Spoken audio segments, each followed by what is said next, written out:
Okay, radioactivity is defined as the spontaneous emission of radiant energy, right? That would be electromagnetic radiation, and or high energy particles from the nucleus of an atom.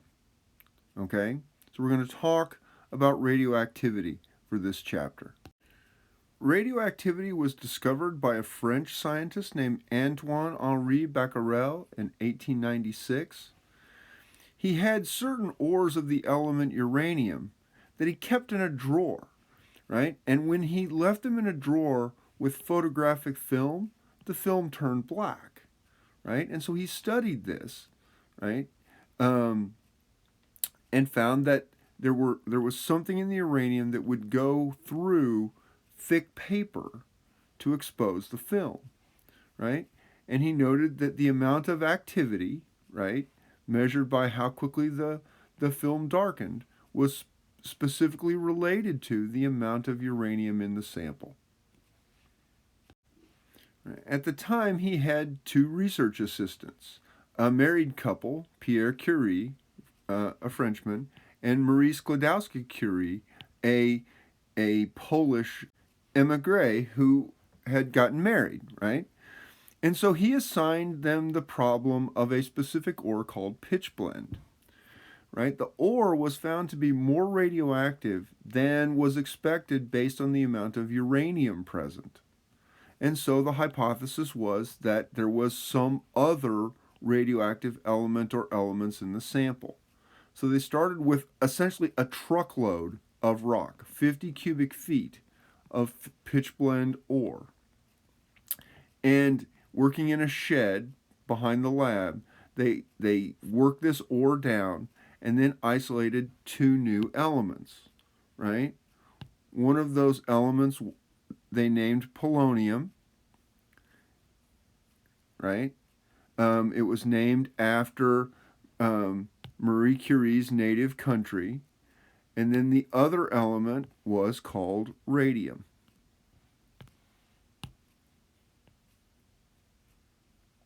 Right? So they discovered two new elements that were more active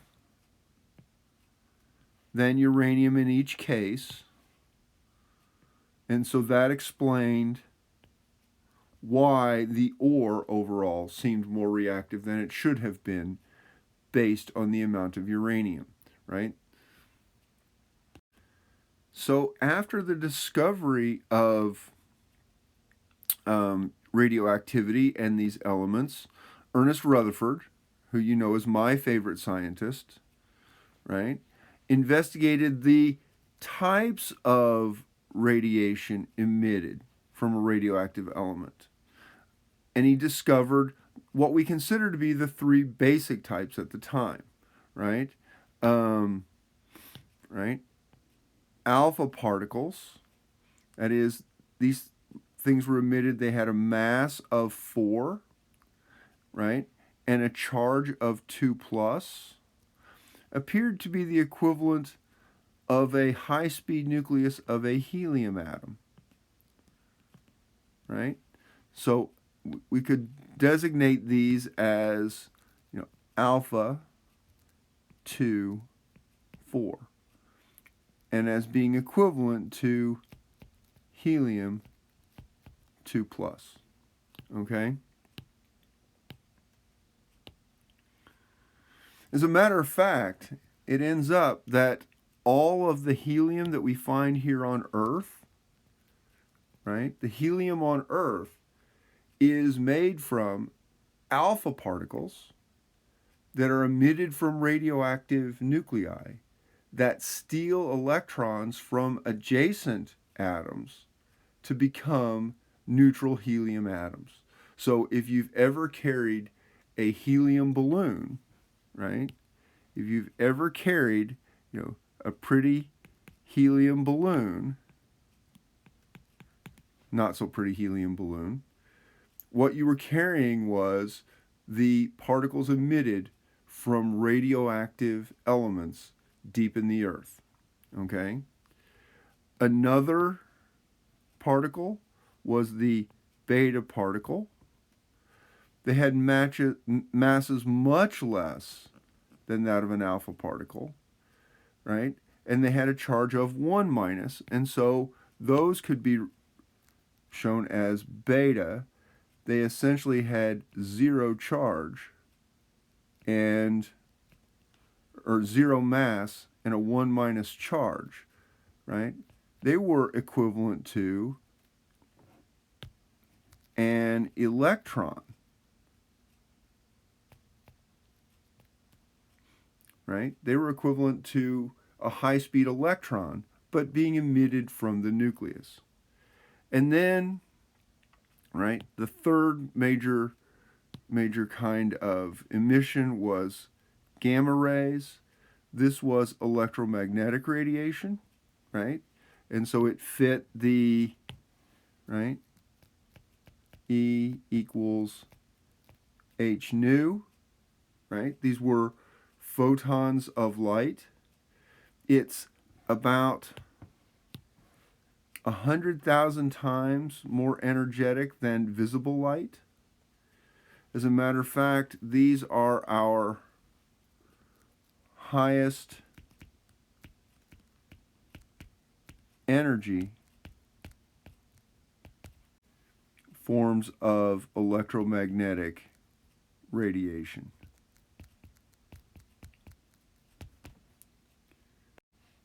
Right?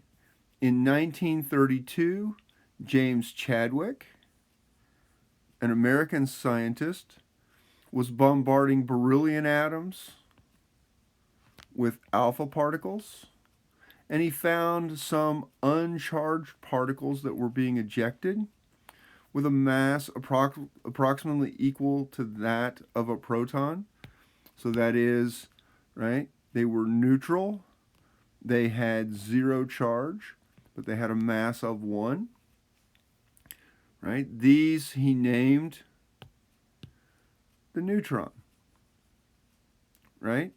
And so with the neutron, so it wasn't until 1932 that we had a complete inventory of subatomic particles.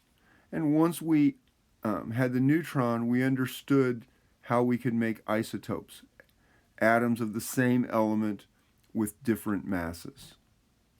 Right? This is just to remind us of, right, some definitions, and in part because other people will have access to this video, right? So isotopes are atoms that have the same number of protons, making them atoms of the same element, but that have different numbers of neutrons in their nuclei, giving them slightly different atomic weights or atomic masses. Okay? So, just reminding ourselves, right? Atoms of each element can be described using 2 numbers, right? One is the atomic number, which describes the number of protons. The other one is the mass number, that is the number of protons plus the number of neutrons. And if we're writing the symbol, right, the complete symbol, you put the elemental symbol here, you put the atomic number here, right, the number of protons or the number of positive charges, and then here you put the mass number, which is the sum of the number of protons and the number of neutrons. All right, so, right, when we're talking about atomic nuclei, atoms of the same element have the same number of protons, right? Atoms of the same element may have different mass numbers, okay? And those different mass numbers are because they have different numbers of neutrons in their nuclei. But, right, foremost atoms, the combination of protons and neutrons, produce stable nuclei, right? But sometimes that combination isn't stable, right? And so when that isn't stable, the nucleus has to do something to become stable, and that's when we get radioactivity. So, what makes a nucleus unstable, right? Well, one thing that may make the nucleus unstable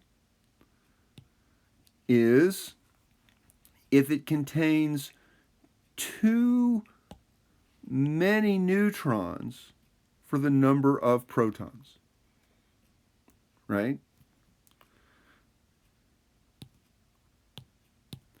The next thing might be that there are too few neutrons for the number of protons. But there's a limit either way, right? Sometimes the nucleus just becomes too large. There are too many total particles in the nucleus for the nuclear forces to hold it together. And what we find is atoms with 84 or more protons are always unstable on the periodic chart as we view it now. Now, when nuclei are unstable for any of those three reasons, right? It can be any one of those three reasons. Then what they do is they tend to release particles from the nucleus to try to get a more stable combination, right? Accompanying the release of those particles is usually some electromagnetic radiation. And it's the combination of these two processes that we call radioactivity. So here's a little history of the aftermath of the discovery of radioactivity, right? In 1903, Marie, Pierre, and Bacquerel all shared the Nobel Prize in physics for their investigations into the nature of radioactivity. In 1906, Pierre was crossing the street in Paris, and a runaway horse carriage, it was actually, the story says it, a heavy carriage carrying barrels of beer, ran over him and killed him in the street. And then, right, in 1911, Marie received the Nobel Prize in chemistry for the discovery of the new elements, radium and polonium. So she became the first person to receive 2 Nobel Prizes in the sciences. In 1934, Marie died of leukemia because at the time they did not understand the consequences of exposure to radiation. But her daughter, whose name apparently I can't spell, right? Curie, right? Irene and her husband, right? Irene and her husband, Frederick Joliot, received the Nobel Prize for the induction of radioactivity in non-radioactive elements, right? They bombarded non-radioactive elements with alpha particles, and the combinations were radioactive, right? And she is, Irene is to date the only offspring of a Nobel Prize winner to receive a Nobel Prize. All right, so we'll go back and summarize, right, our types of radioactive decay. 3 of which were discovered by Rutherford. We've got a couple more that were discovered subsequently, right? So we've got alpha decay, right? As we said, it was discovered by Rutherford, right? My favorite my favorite scientist, right? An alpha particle is essentially, right? An alpha particle has a mass of 4 and a charge of 2 plus. And so it is equivalent to the nucleus of a helium atom. And so when it accepts 2 electrons, you get neutral helium. Okay? Now, we tend to get alpha decay, right? Primarily in heavy nuclei. That is, those are unstable because they are too large. Okay?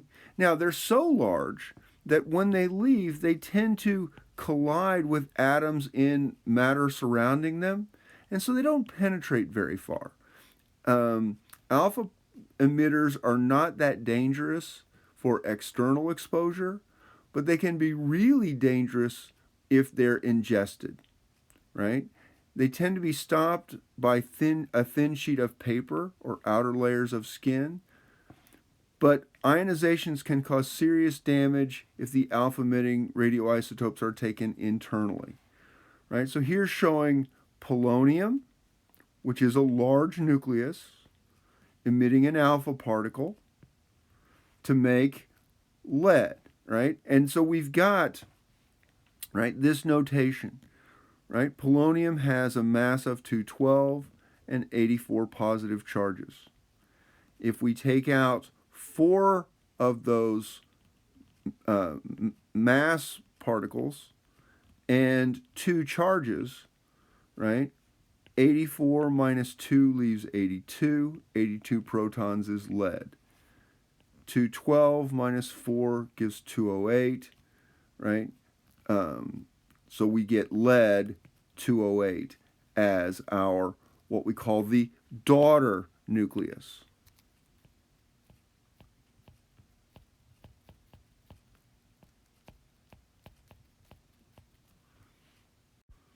Right, we talk about the dangers of radon, right? Radon is produced by radioactive decay in the ground. And so if it undergoes, and it is a gas, it is a noble gas. But if it undergoes alpha decay, then it creates polonium, and in this case, a polonium 218. Polonium is a metal that will settle, if you breathe in radon, it will settle on the lining of your lungs. And polonium then is also an alpha emitter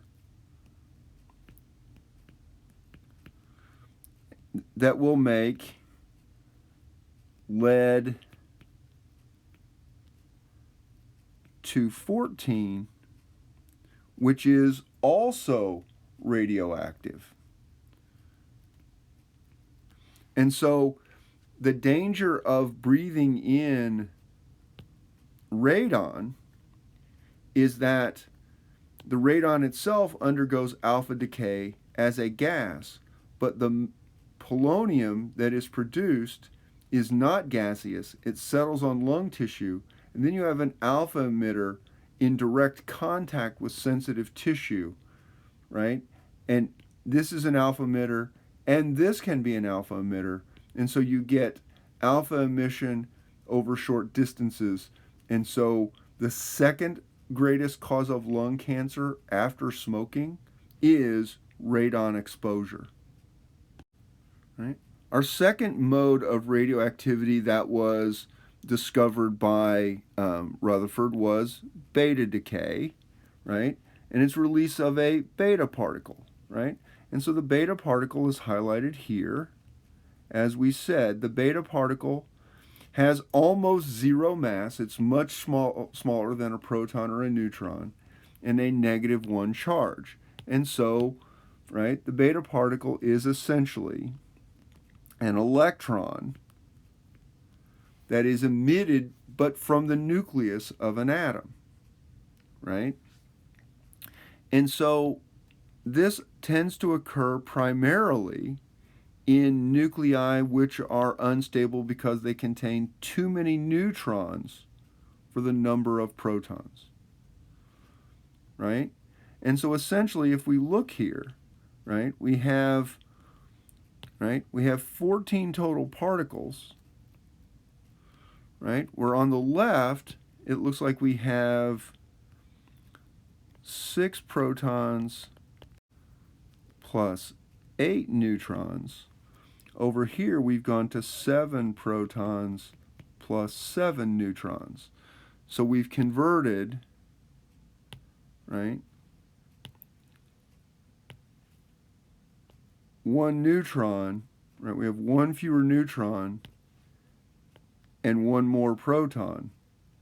So we've converted a neutron into a proton by emitting that beta particle, right? So essentially what we have is something formed by the decomposition of a neutron to form a proton and an electron.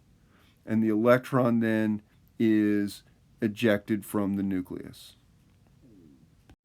Right? So here's our beta decay, or what we call beta negative, right?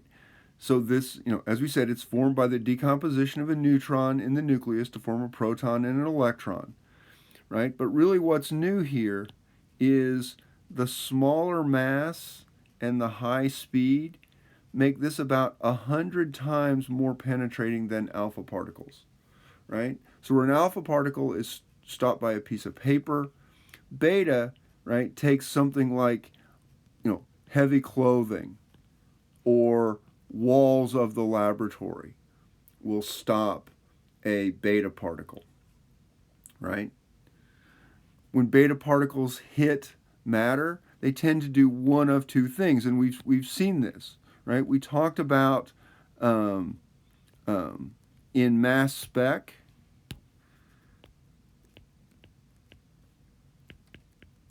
right? We hit a molecule with an electron, and that knocked an electron off that molecule, right? So that we had then 2 electrons ejected, right? That can happen with a beta particle, creating a reactive ion.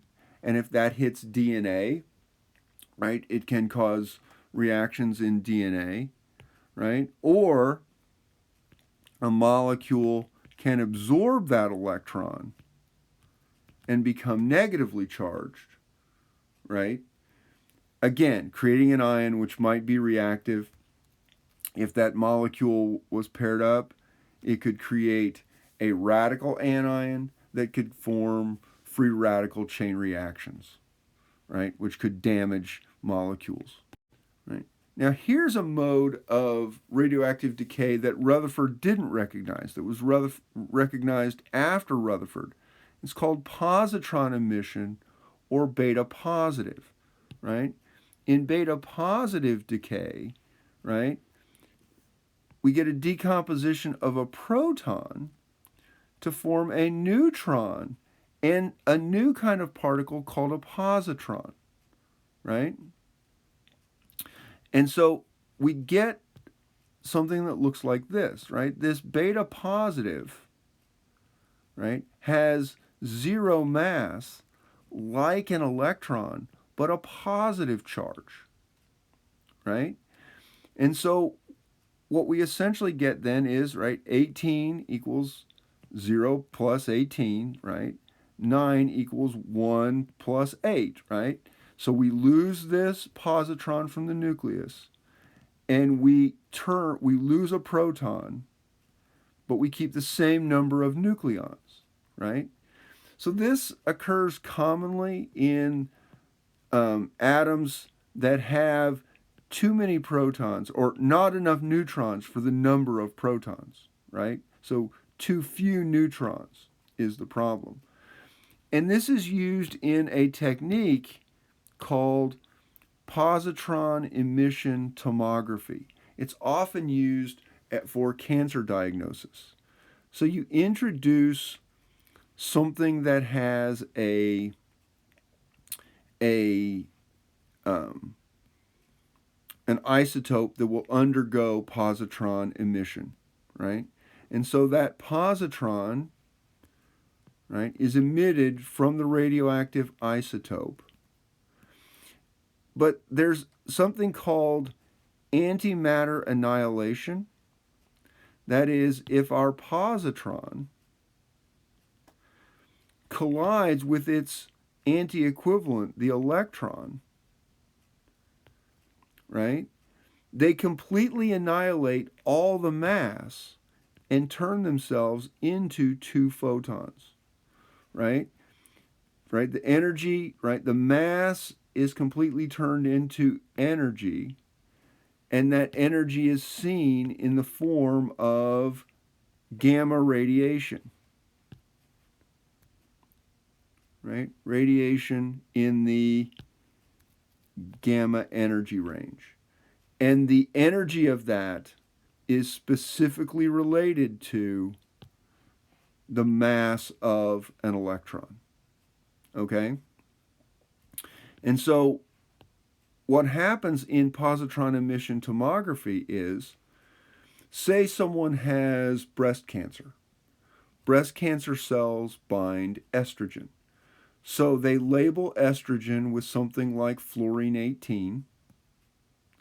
They put they inject that estrogen with that fluorine 18 into the system.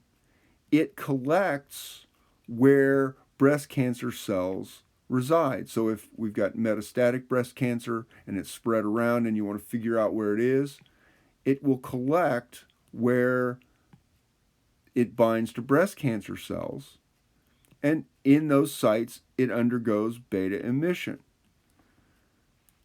As the beta positive particle is released, it hits electrons in the matter around it, and you can scan for the release of photons of this specific energy.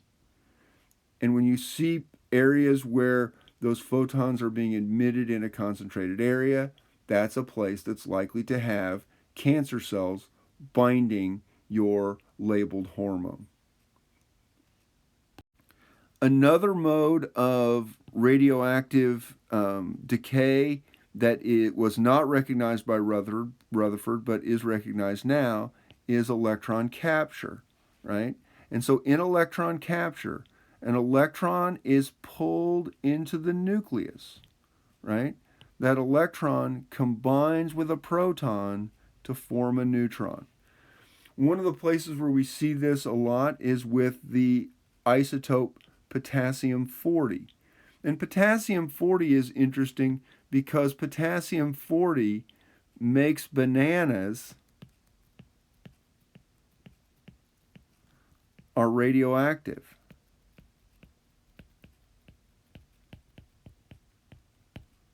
Right? And so potassium 40, about 11% of potassium 40 undergoes electron capture. And so if we look at electron capture, you've got a potassium 40 nucleus, 19 protons. It pulls in an electron. So 19 minus 1 is 18. And 40 plus 0 is 40. And so you get argon 40 as a product. So there's a little bit of argon being lost, the gas argon being lost from your bananas, right? But potassium 19 also undergoes typical beta decay, right? So 19 equals minus 1 plus 20. 20 minus 1 is 19. 40, right? So some of that potassium 40 in your banana is being turned into calcium 40, okay? And so bananas are actually radioactive enough that at one time they were concerned that people would try to smuggle radioactive material in shipments of bananas, right? Because bananas are, right? Remember that, right?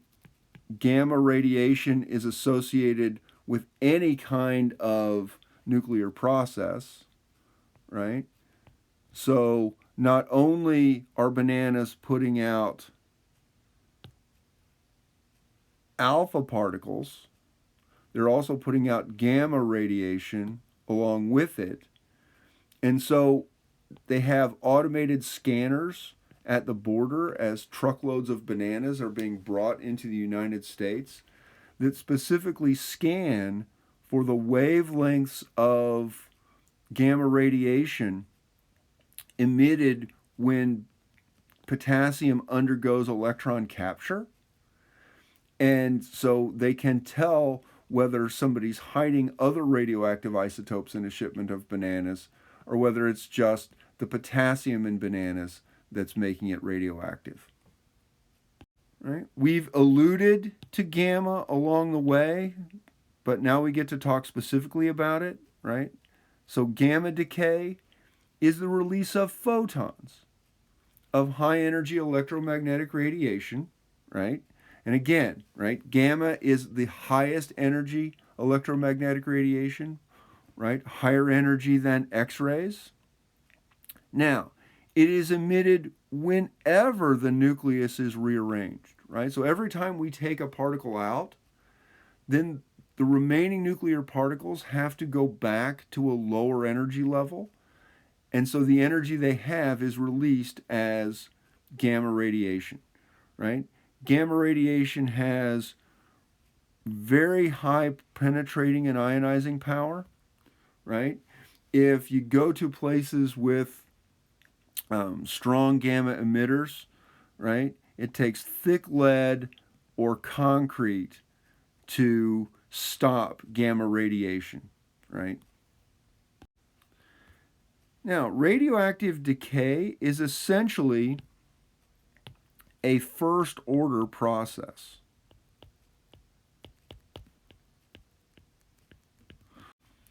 Where this number in this rate equation is the number of atoms, and it can be measured in moles, of the radioactive isotope in the sample, right?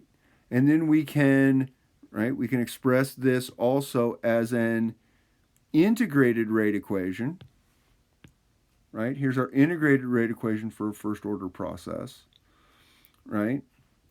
And then since it's first order, right, it's, right, if the number of atoms here, right, at the half-life, this is half of this, and so you get the natural log of 2 is equal to k times the half-life time, right? So it follows first order decay kinetics.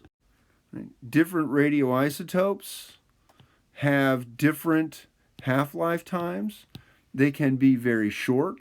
Right? Krypton-93 has a half-life of only 1.3 seconds, while uranium-238 has a half-life time of 4.5 billion years. 4.5 billion years is just about the estimate for how old the Earth is. So since the Earth formed, about half of the uranium-238 atoms that were present as the Earth formed have decayed, right? And so we have different isotopes, things like iodine-131, which is used to treat thyroid problems, has a half-life of about 8 days, right? Carbon-14,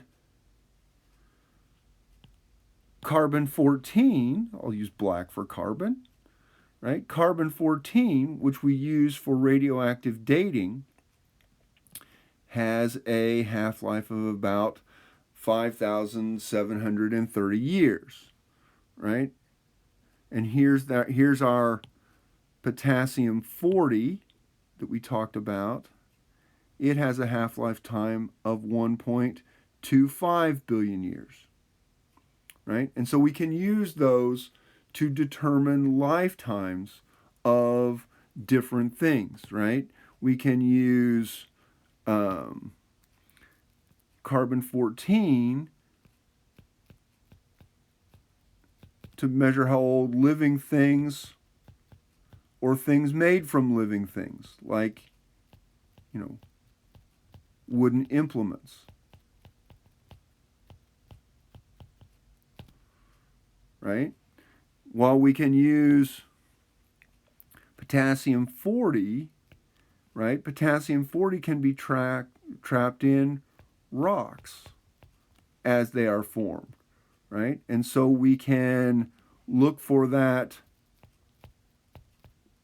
argon trapped in the rocks as a measure of how much potassium-40 has decayed. Right? So here is a decay series, right? We're going to start with uranium-238, and it's going to, each of these movements is an alpha decay. Each of these movements is a beta decay, right? So we've got a combination of alpha and beta decays, right? Until we reach a stable isotope, which is lead-206, okay? And so, right, if you've got a sample containing uranium-238, what you're really looking for is how much lead-206 is there for the amount of uranium-238 to figure out how old that sample is. And so it's interesting if you go through, right, this would be a good exercise to practice writing those equations. Go through each alpha and beta decay, right, to determine the pathway to lead-206, right? So we can use that rate of decay, right? We can use the rate of decay to determine ages for different things, right?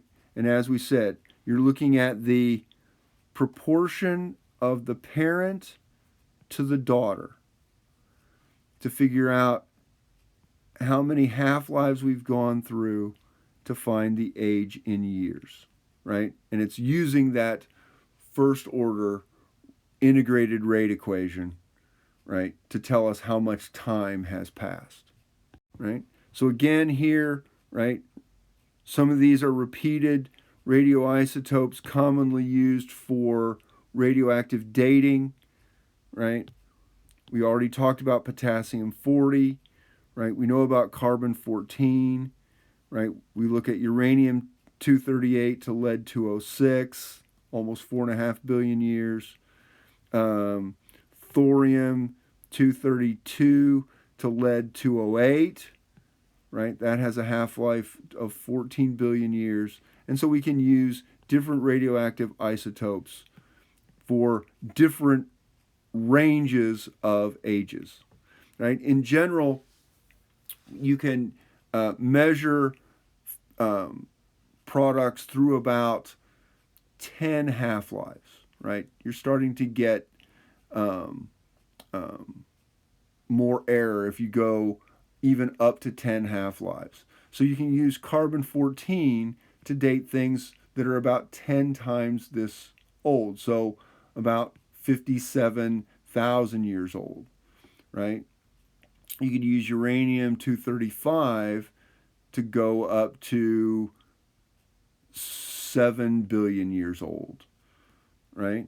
You could use potassium to go to about 12 billion years old, right? So you can go about 10 half-lives, although less is better, right? The reason we use carbon-14, right, is that it is formed at a constant rate in the upper atmosphere, right? Cosmic rays hit nitrogen-14 and cause it to be converted into carbon-14. But then when carbon-14 decays, it decays back to nitrogen-14. And so we have an equilibrium in the atmosphere between nitrogen-14 and carbon-14, right? And so that means the amount of carbon-14 in the atmosphere is approximately constant over time. Plants incorporate carbon-14, right, trapped as carbon dioxide, into their cellular structures, and then that decomposes into nitrogen-14, right? Animals, right, eat the plants, and so they incorporate carbon-14. Organisms stop incorporating carbon-14 when they die, and so the amount of carbon-14 left relative to what the average should be can tell you how long ago that living thing died, right? And so we use carbon-14 for things that were living or were made from things that used to be living. Right? So that is a quick introduction to some principles and ideas in radioactivity, right? These are important things to have an idea about over the long term.